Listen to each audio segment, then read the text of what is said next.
Has your Temu order taken much longer than the estimated delivery date?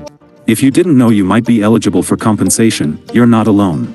Today, we're exploring how to get Temu credit for a late delivery. Welcome back to Guide with Samuel.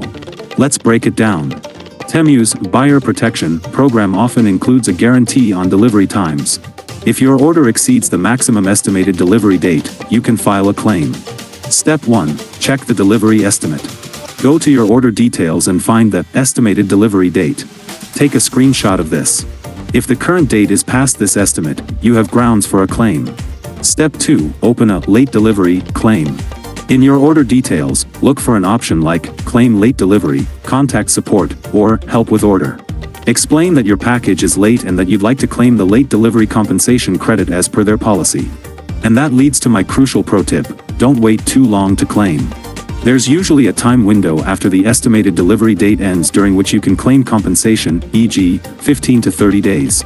If you wait too long, you might become ineligible, even if the package was genuinely late. So, just like that, you know how to hold Temu accountable for their delivery estimates. A simple claim can often result in free credit for the inconvenience. Now I'm curious, have you ever received a late delivery credit from an online store? Was the process easy? Let me know your thoughts down in the comments, and subscribe for more clear-cut guides like this one. Thanks for watching. I'm Samuel, and I'll see you in the next video.